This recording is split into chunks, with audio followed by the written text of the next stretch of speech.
Okay? Investment. Sa investment pa lang ng phase. Okay, doon so means doon siya ka-phase. Okay? The energy payoff will be after this. Alright? So, let's start. No, let's start. Hindi lang. Mag-inom mo, mag-smile. Alright, sige na, mag-start na tayo. Okay? So, this entire process here is your energy investment phase. Okay? So, just like what we said kanina, in this process, no, it requires what molecule? Glucose. Requires glucose molecules. And we already know that glucose is how many carbons in total? 6. Okay? So, here is the glucose that we mentioned. And then this glucose will be converted to another molecule, which is what we call the glucose 6-phosphate. Okay? Now, siguro naman nakatungog mo about enzymes. No? Because what does enzyme do? Breakdown? Yes, it aids sa pag-breakdown. No? But what else? Kung saan ang pinaka-main na purpose sa enzyme?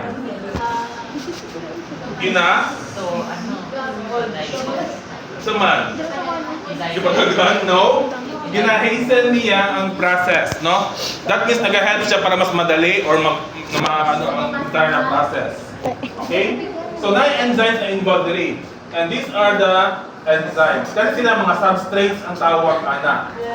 Okay, substrate na siya. So, muna yung enzymes. So, enzymes, of course, ending with ASE are proteins. Right?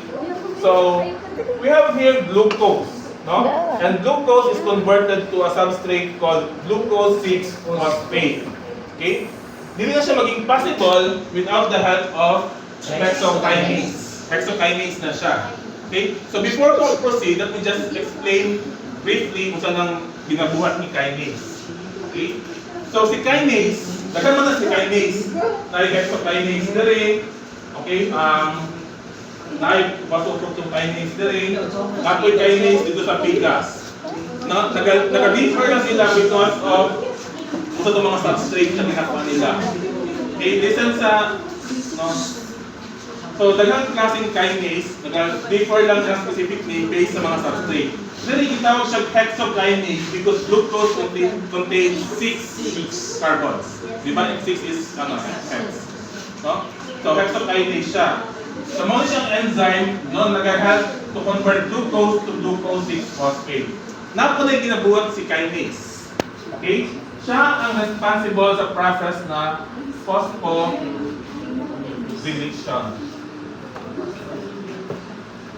Okay? Siya ang responsible sa process na phosphorylation. Sir, unsa na ang phosphorylation? When we say phosphorylation, no, it adds phosphate to a specific na molecule. Okay? Nag-add siya og nag-add siya og phosphate sa isa ka molecule.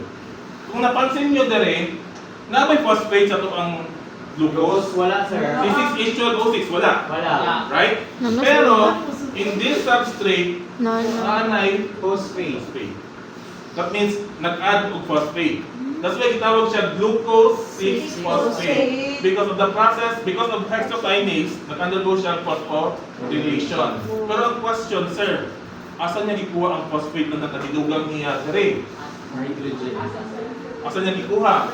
ATP. This is the first time na nagamit siya og ATP. Di ba? Nag-invest na siya. So, ang ATP contains how many phosphates? 2. 12. Marunong niyo, basahin niyo, what is the meaning of ATP? Adenyl triphosphate. Tatlo. Ano mo nito? It contains 3 phosphates. Sorry. I-remove niya ang isa ka phosphate niya, that's why it becomes Stop na kami, Rejoice. phosphate. So, Rejoice. ano niya po itong isa ka phosphate na tatang 392? 6-phosphate. Nakuha ninyo? Yes! Sure na ha? Di ba oral lagi na mo na, ambot lang. Ayaw lang. Okay? So glucose naging glucose 6-phosphate siya, nag-gain siya of phosphate na group with the help of hexokinase by removing phosphate from ATP, transferring it to the glucose. Okay, so nagamit na siya ATP. This is the first time nag-invest siya. Okay, now, tawag siya glucose 6-phosphate. Okay, so i-1 na to, i-draw na ko siya differently. 2, 3, 4, 5, 6.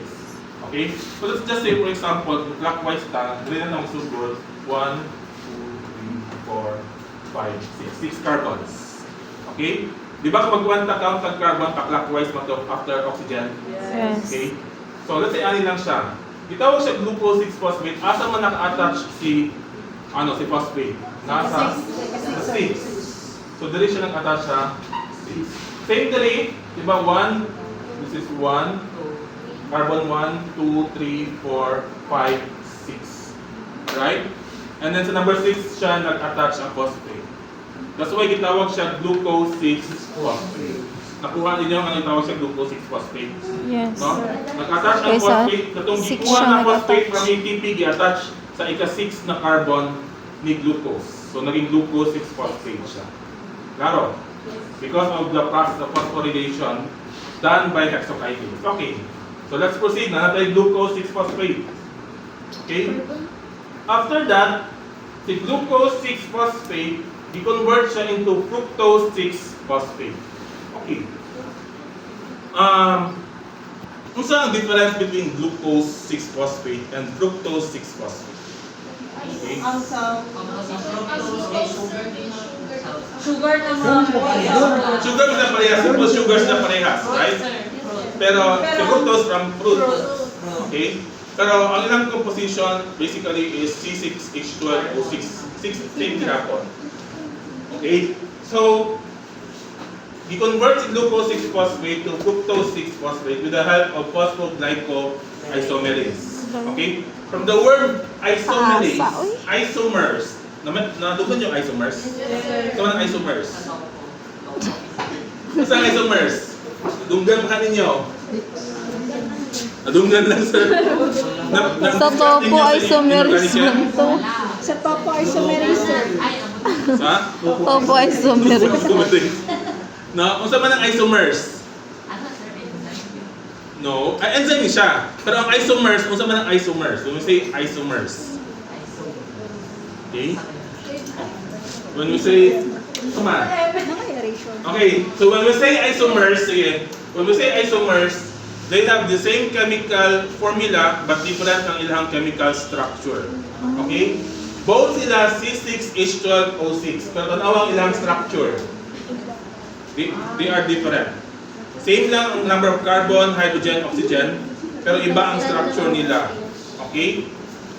Those are isomers. Same chemical formula but magkaiba ang ilang structure. Yeah, glucose o okay, and we'll have another later. Another example. These are isomers later. Kaya siya isomerase ang ilang enzyme. They have the same chemical structure formula, But different structure. yeah. Same. Put it that way. No? So, Different the same structure. gihapon, ani gihapon siya, no? Buta na nato as is 6 gihapon ka carbon. And ayaw sa number pila 6 phosphate. Okay? Sa structure lang nila. Klaro man diri. No kaya ang Yes. structure. Okay? So, si phosphoglucoisomerase na siya. Okay, now, natay fructose 6-phosphate. Okay? Si fructose 6-phosphate will now be converted to fructose 1,6-bis. It's not biphosphate. Biphosphate is different from bisphosphate. Like putong diphosphate. Okay? This is Wait lang, sir. bisphosphate. Wait Okay? lang. So, from fructose 6-phosphate to fructose 1,6-bisphosphate. Okay? Now, kung saan hitabo na po diri? Okay? Ang enzyme na responsible ana is phosphofructokinase. Kung saan ulit ginabot ni kinase? Ginarin. Ginaad. Nag-add siya o phosphate. On what process? ATP. ATP. Phosphorylation. Okay? So when you hear the word kinase, ginakuha niya, mediate niya ang process na phosphorylation. Okay? Meaning, nag-a-add siya of phosphate, nag-remove siya sa isa, bina-add niya sa pikas na molecule. Sulat pa ba? Asa hindi ka ng phosphate? ATP. From ATP. Dahil na po din na ATP. Diba iwan ako, duha ka ATP ang gigamit, ang i-invest direct. So this is the second na ATP na gigamit nila para lang mabuhat ni siya. Okay, so nag-invest siya, duha ka ATP direct. This is the first, this is the second. So same kaya pag itanggal siya phosphate niya, it becomes ADP. Okay? So this time, it becomes fructose 1,6-bisphosphate. That means, no, from that, of course, we have 6 hapon. Okay? And then we have originally dinadaan sa number 6. Asa ang isa ka phosphate? 1. So 1. Wow, grabe Jason, oy. Laro ng 1. Grabe si Jason, oy. Lakbuan mo na.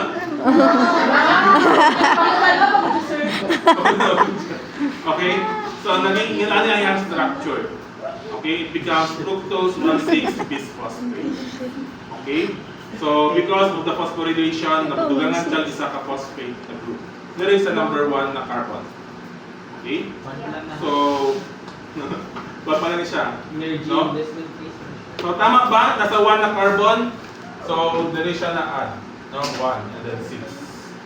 So fructose 1,6-bisphosphate. Now, ang may tabo ani, no? With the help of the enzyme Hindi na mala. aldolase. Okay? Ang buhaton niya is itunga niya ni in half. Okay? So itunga niya ang fructose 1,6-bisphosphate, no? Si aldolase. Itunga niya si fructose 1,6-bisphosphate into 2. Ang result is we have dihydroxyacetone phosphate, no? And then we have the glyceraldehyde 3 phosphate. Okay? So, Napa na.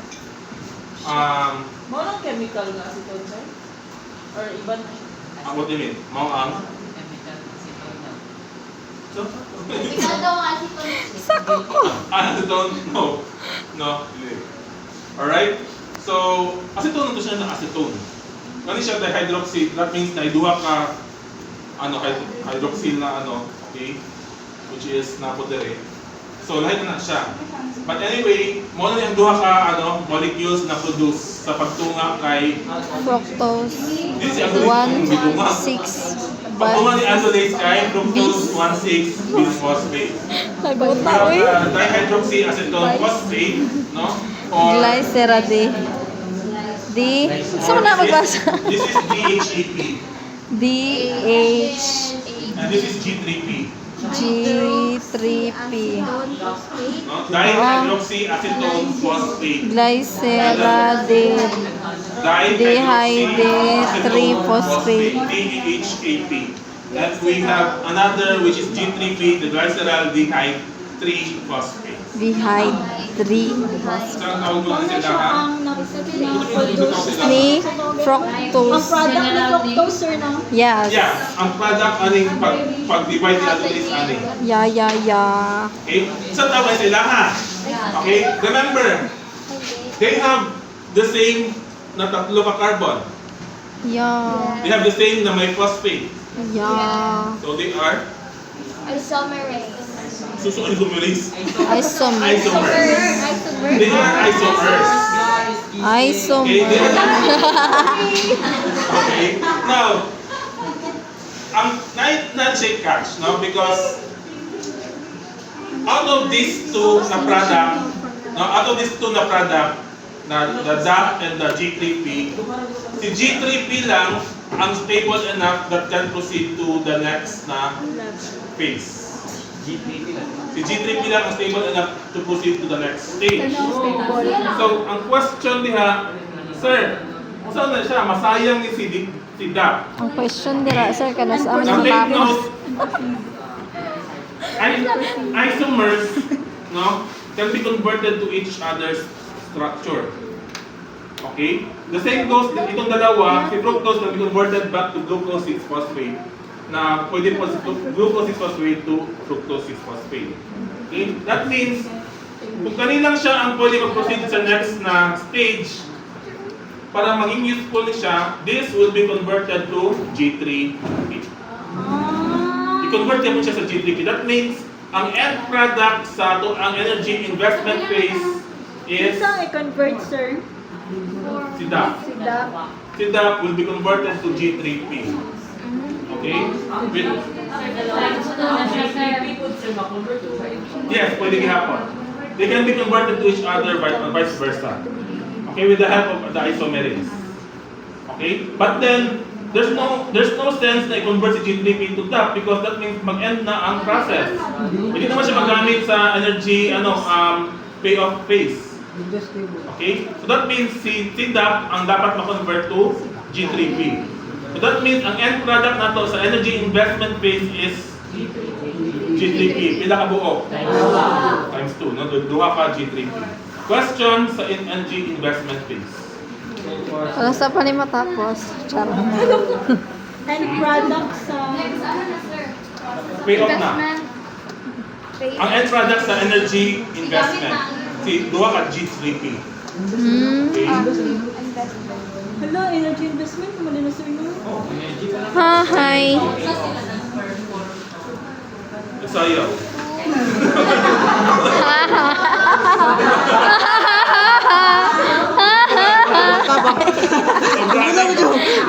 Sobrang din tanaw mga mga reels sa man.